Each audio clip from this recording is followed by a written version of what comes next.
Hello everyone! Welcome back to another 2v2 battle with me and Surreal Beliefs. I'm playing as the Empire, Surreal's playing as the Dwarves, and for this battle we are facing against a Orc Horde here, and then an enemy Imperial players. So for me, I brought a generic General of the Empire on the Griffin here, which means they have a lot of high armor piercing damage. I brought two normal Outriders, one Outrider with a grenade launcher. You can see I have them mixed in with our army. We have a front line of spearmen with shields, a witch hunter standing out in the front here. We have a back line of swordsmen and then two basic spearmen on either side. Then over here I brought a Hellblaster volley gun. I don't normally bring them, so I thought, why not? Let's just give it a try. And again, we also have those two Warrior Priests of Sigmar mixed in here. For Surreal, we have two Dwarf Cannons, two Thanes, a Runesmith, Ungrim Iron Fist is over there. We have a front line of miners with blasting charges, two Longbeards with great weapons, an Iron Breaker, and then two Corlos over here. The enemies, I'm going to actually pause this now. The enemy brought two Giants, one on either end of this giant line. These are all Orc Biggins with two Black Orcs in the middle and a Orc Warboss. There's also three Forest Goblin Spider Riders over there in the side. And then the enemy Imperial player is Karlfrons on unmounted, 5 Greatsword units, 2 Warrior Priests also unmounted. Mine are both mounted on Barded Steeds, which increases their armor from 30 to, I believe it's 60. So I think it's very good choice to get the Barded Steeds for the Warrior Priests to make them a little bit more sturdy. We also have two Spearmen here, or two Swordsmen there, and then two Spearmen in the back, protecting two Mortars and a Hellstorm Rocket Battery. So immediately we're looking at this long line like, holy crap. And I'm going to set my Hellblaster volley gun to try and start to snipe these Black Orcs, because the Hellblaster has really good armor piercing. And I'm also going to be moving my Outriders up to try and get some shots in on this force, because we have no ranged fire to worry about. So that's what's going on over here, are the Hellstorm, or the Hellblaster volley guns getting into these Orcs over here. And there come my Outriders. Cannons are also firing. I believe Surreal's cannon is going to be firing over this way towards the giant on the flank that he's going to be dealing with. And then here come the Outrider volley fires.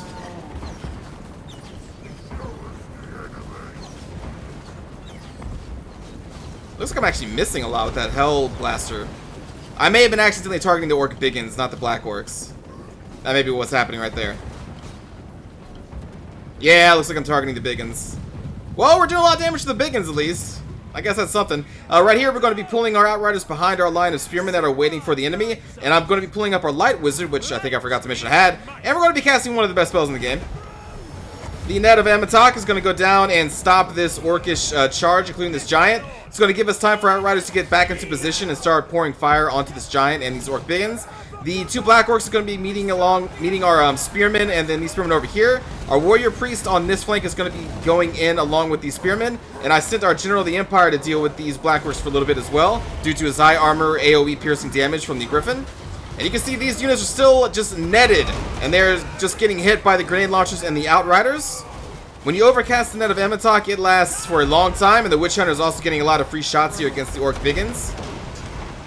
My Spearmen over here are not going to last too long against these Black Orcs, but the Warrior Priest's buffs around him are going to assist him a little bit. And again, these Swordsmen are nearby. These Hell Blaster volley guns are going to be put into position to, I believe, shoot this Giant over here. But for some reason, I don't really remember I started moving them. The net just went down, and so now our front line is colliding with theirs. I bring our General over here to assist with the fight against the Giant. And there's a lot of Spearmen. I forgot to move these Outriders back, but I will be doing that shortly. And you can see we just have a full frontal engagement here. Spearmen against Orc Biggins. The Orc Biggins will win that engagement unsupported. Or like, will beat my people if my people are unsupported. But they do have Outriders nearby. We have our General. And we are dropping, I believe that's a buff spell from our Light Wizard. Yeah, we have Barona's Time Warp, which is from the Light Wizard. We have Hold the Line and Shield of Faith from our Warrior Priest. That was nearby. So with all these buffs, our Spearmen are going to be able to hold the line against these Orc Biggins.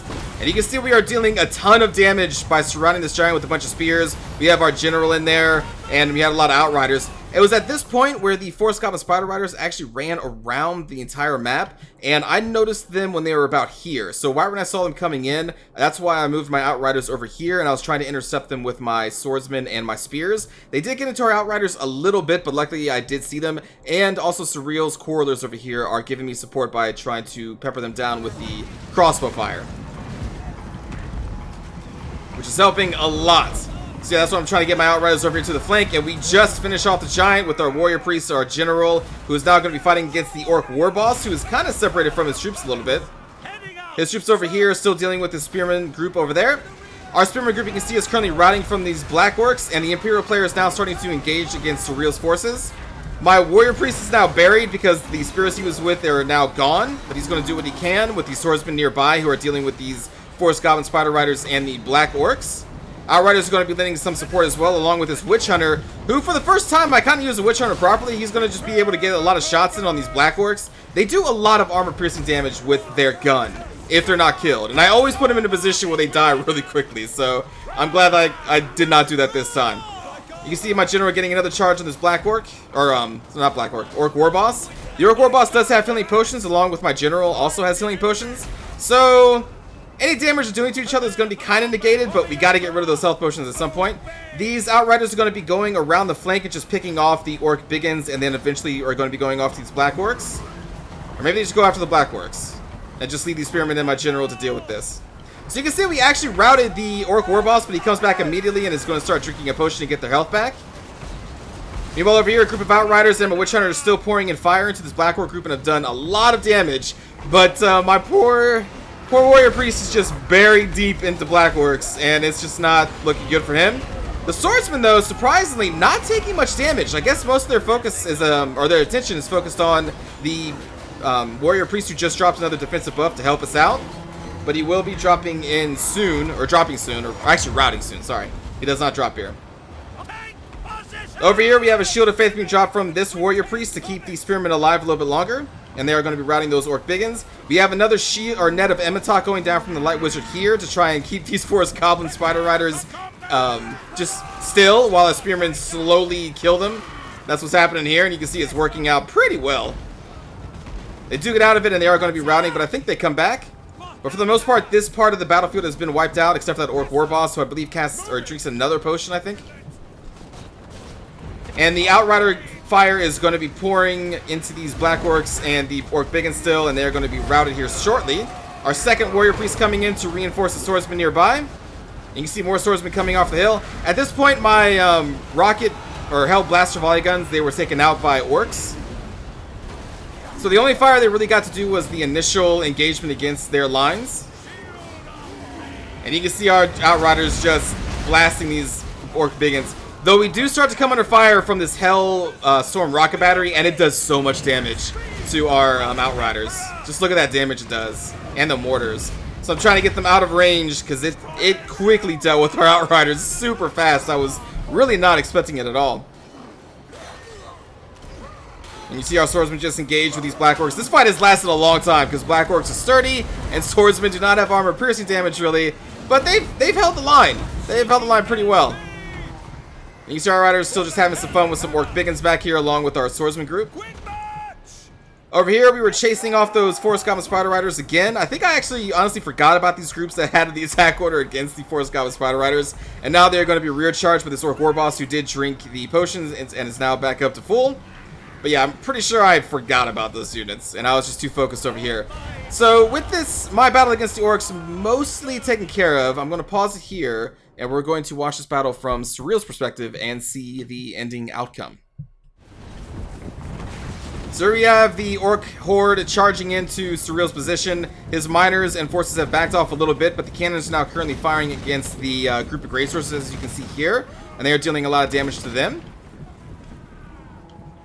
And here's my artillery just continuing to pour into these Orc Biggins, and they already routed them, which is pretty cool. This, the Hell Blaster volley gun is pretty nice in this situation, but I'm still not sure if it's really worth all the money that it costs. Here come the rockets from the Hellstorm rocket battery. Mining charge is going down on this giant, along with the corollary fire. The giant got a little ahead of all the other Biggins. And now it's going to just be focused down by these corollars, which is not the situation they want. Meanwhile, the Orc Biggins charge is going to be slightly disrupted by all these mining charges. Slightly. They still do get a decent charge off, though. Plus, we have a Runesmith. We have two Thanes nearby, along with Ungrim. I believe Ungrim and the Thanes are fighting the Giant, along with those crossbows. And you can see, under focus fire, Like, in this situation, you should really charge with your Orc Biggins first and then send the Giant in, since you know that the enemy has Correlers just waiting for them to come in. Oh, here come those Forest Goblin Spider Riders, though. You can see these Longbeards getting into position to try and thwart the charge from the Forest Goblin Spider Riders. And they take the charge. They do take a lot of the charge there. Now, even though this is a crossbow unit, they are still pretty good at melee. Pulling out their long weapons.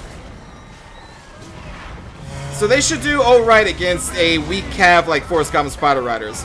And what that charge did is it did disrupt them from firing at the Giant some more. But it is pretty low in hit points. Ironbreaker's getting into position and throwing off their mining charges as well. And you can see the Rune of Wrath and Rune being dropped in the Orc Biggins by the nearby Runesmith. And this Giant is saying nope and getting out of there. So it's a little bit of a staggered charge because the Orc player came in first and the Empire player is a little bit slower. Just because they are further behind.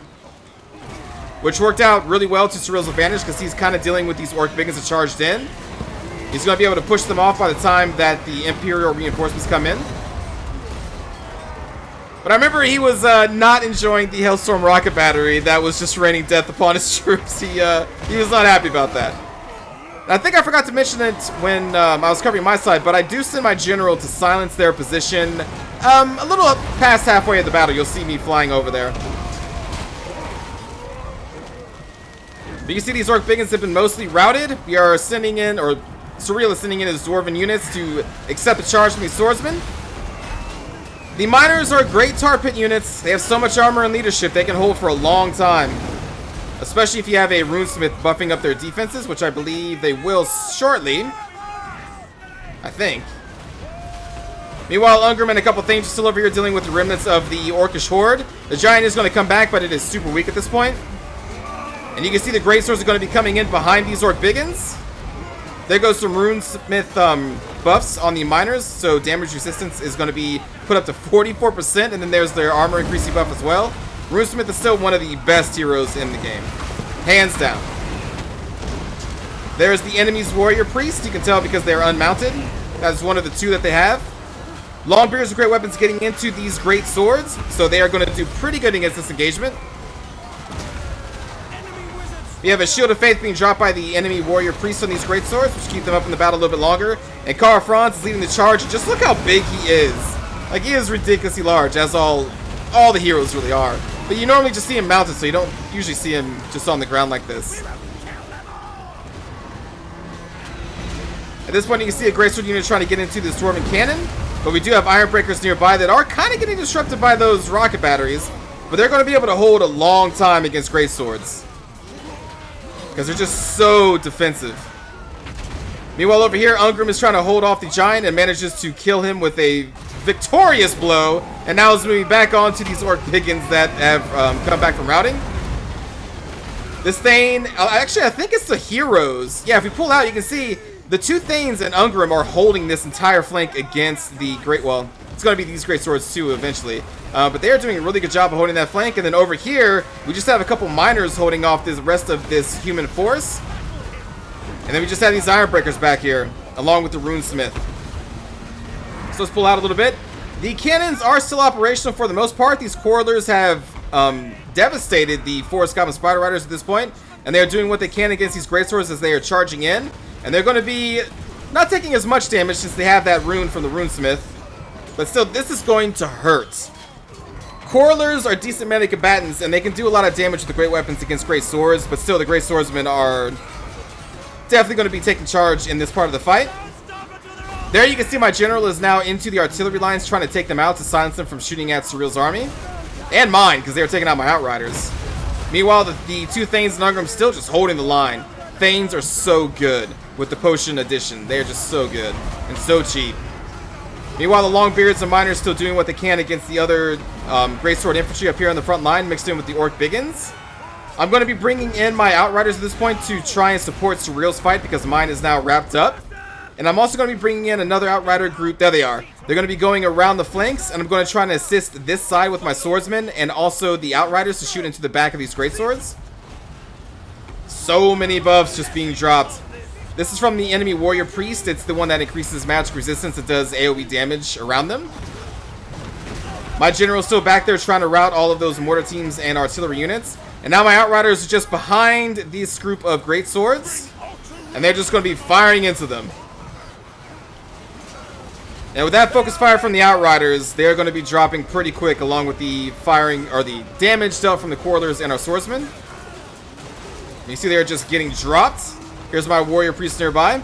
Ungrim and the Thane still holding this flank down because they're just so strong. And now the runesmith has jumped in as well.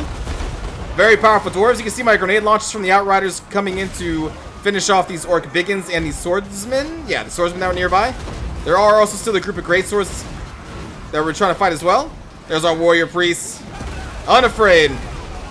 And we can see 60 armor on the Barded Warhorse. So again, I think that is like mandatory. If you want your warrior priest to be able to survive any kind of combat, the plus 30 armor adds a lot. Also the mobility and charge bonuses, of course, great. You can see grenades going down on Karl Franz over here. Well, it's kind of hard to see because of all the dust, but that's what's happening over there. My general's coming in to make sure that these units that are routing don't come back.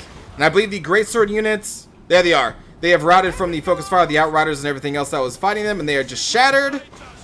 I think it's at this point that the battle is mostly done. We are just trying to keep these enemies from coming back from routing. You can see my general getting in there, finishing off these great swords, Outriders nearby, Quarreler fire coming in. And the cannons still firing. They are going to survive this battle along with my Witch Hunter. You can see it back here. I'm just so proud because my Witch Hunters die all the time. All the time. So good games to my opponents, and with Surreal, that was a fun one. I enjoyed using the Outriders and the Witch Hunter, putting him in a position where he was able to fire. Like, I didn't show it off that much, but he was just picking off Black Orcs through most of that fight, and it's pretty cool. Anyway, that's in the replay. And you'll see here, Witch Hunter, 53 kills. That is, again, mostly against Black Orcs and Orc Biggins. So that's the most amount of kills I've ever gotten from Witch Hunter. I really liked that he was able to shoot people. Besides that, the Light Wizard did really well just because his net skill is so strong. So strong. I can't stress how good the Light Wizard is. General of the Empire getting 71 kills. The Warrior Priest, I think, did pretty good. This one was routed due to the Black Orcs. My front line of Spears, I think, did really well, bringing down a Giant and just holding forces off. I think the Swordsmen also did really good. They're super cheap and got a lot of kills. And the Outriders, 115 kills on this Outrider unit. They are 700, you know, we'll probably go over the stats because I don't use them that often. Then 42 kills off this one with the grenade launcher, which I think is still really good. And the Hellbuster Volley Gun got 68 kills before the initial charge hit them and they were routed. For Surreal's army here, all the heroes did really well. The Miners did really well. The Longbeards, really well. The Ironbreakers did good at fighting against the Great Swords. Quarrelers did really well. And then the Cannons also did great. For our enemy here, a lot of the Orc Biggins did really good in the fight against our Spearmen and the Miners. They got a lot of kills against them. Black Orcs, one group just got totally shut down by the Hellblaster, and I believe the Outriders and the Witch Hunters, so they got shut down pretty quick. But this one netting 145 kills. They did so good. 157 kills in this one. Orc War Boss 72, and still almost at full health by the time that they shattered there at the end. The Giants kind of got pulled down, because we netted one and the other one was focused down by Quarrelers, so it didn't have much time to shine. And then for the Empire player, 118 kills on the Hellstorm Rocket Battery. Some of that was my Outriders, a lot of that was Dwarves, so that's really good. Mortar team's getting a lot of kills too. That's super cheap artillery. Great Swords, I think, did really well considering they were fighting against Dwarven units. The heroes, Karl Franz, definitely more impressive when you mount him on the Griffin. I would totally suggest if you're going to bring Karl, try to make sure you have the funds to put him on the Griffin because he is so much scarier on that than he is unmounted. He is still just an infantry that has high armor piercing damage, which is pretty unique as legendary lords go. Because most of them, to get any armor piercing, you have to put them on some kind of crazy mount, but he hasn't naturally. So he is a really strong legendary lord, even unmounted.